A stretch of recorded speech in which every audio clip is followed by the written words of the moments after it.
Please like, subscribe, and share. Welcome John Hero to channel. Benjok for your introduction. The members of the cabinet who have come here, please, who have come to join us this evening. Vice President Sara Duterte and a member of the Philippine delegation, House Speaker Martin Romualdez. Of course, Pasay City Representative Antonino Calixto and Mayor Imelda Calixto Rubiano. Good evening. And the Armed Forces of the Philippines Chief of Staff, Lieutenant General Bartolome Bacaro, other major service commanders, the PNP Chief, General Juna Surin, fellow workers in public service, ladies and gentlemen, good evening. I'm very happy that I am able to report the results of the 29th APEC leaders meeting that I have just come back from in Bangkok. It was, of course, we discussed with the other leaders all of the issues that our countries have been facing, are facing, and what possible solutions we have for the problems that we see that are upcoming. And the most important thing that I was able to surmise or to understand from this meeting was very simple, that it is very encouraging, because the problems as we have identified them seem to be the same problems for most of the countries. In other words, we have a consonance of views and analysis on the things that are to be of concern. And furthermore, the solutions for that are things that we now have formulated. Of course, the subject of climate change, the subject of supply chains, the subject of food supply, the subject of digitalization, the empowerment of women, these were some of the issues that were discussed. And it was a very useful and productive process, because, as I said, we have now a way forward for all of us members of APEC. And this includes the United States, it includes the Russian Federation, it includes Australia, Canada, New Zealand. And so it's not just the ASEAN, but all of these other countries around the Pacific. So it was really very much a world forum. So it was that we could hear from countries from very far apart, what the issues that they are facing, that they would like to partner with APEC and with specific countries in solving. And this is essentially the idea of unity, the idea of, as we refer to it, is APEC and ASEAN centrality. And that concept seems to be, we are all in agreement that concept is important for us to be able to face the future, which is going to be rather tumultuous in the next perhaps year. Besides the plenary sessions that we had, where we hear from every single member economy, as it is referred to, besides that, I had several bilateral meetings. Bilateral meetings are meetings that you have direct one-on-one with another leader of another country, outside, sort of on the fringes rather, of the summit. And that was also very useful, because in a sense, one of the most important things, at least for me, was the reason I thought that I must must attend these conferences is one is that I know now I have spoken to, I have discussed many issues with all the leaders of our region, of the Asia Pacific.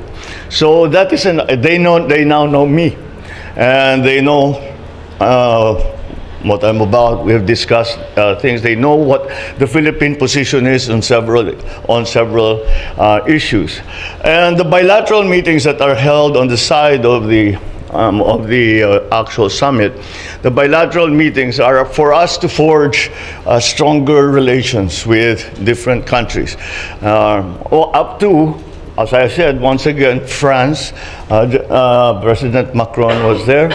And we had a very fruitful discussion, and Canada, which is, you would think, was very far away, but nonetheless is involved in itself very much in the APEC. So this kind of partnerships that I have spoken about before, it turns out is also the way forward as the APEC leaders see it. The bilateral meetings that we had, we were able to tackle specifics in terms of the relationship between our two countries, where we could help each other. I asked that about agriculture. I would ask about energy. I would, depending on who we were meeting. We were even able to get an agreement from the Kingdom of Saudi Arabia for the payment of the claimants who have not been able to be paid because the pandemic bankrupted their employer. So that is it's a tangible thing that was as a result of the bilaterals. There are new agreements that we are going to pursue, to develop with Canada and with France, possibly. There, of course, with the other bilaterals that we had, we have been able to again state our country's positions, and again it has been quite gratifying to see that we are at least there are several to each problem there were several different approaches, but there was a central principled scientific approach that to the different problems that we were that we were discussing. The overarching global concern for everyone is and should be the climate change issues that are coming. Every discussion that we had, you can talk about the economy, you can talk about geopolitics, you can talk about anything. You can talk about, go into details, you talk about fisheries, you talk about governance, you talk about anything. And the subject of climate change will make itself felt. And so, again, this is something that we all seem to have realized, and we have come together to try to mitigate. And since we are essentially shall we say, since we are essentially the developed countries that have cannot be said to have put the world in this situation, it is also up to us to go to those developed countries who have had their development, but unfortunately because we were ignorant of such things, they ended up changing the weather in the world, and for them to assist developing countries who have not been a contributor to global warming, to carbon gas emissions, and all the other activities that has caused the weather to change and for these disasters to be happening. So again, that was really the overarching subject. We, of course, the economy, you start off talking about the economy, you end up somehow, at some point, talking about climate change. And so I think there will be a very strong push. The APEC countries have really said that we have many agreements that are in place, but there's very little that has been actually done. And so that is going to be the push by APEC, by ASEAN, by the Asia-Pacific countries. And then before we left, we, of course, all managed to meet with the Filipino community in Bangkok. We had a very enthusiastic crowd. And as ever, it was, after all, the serious and very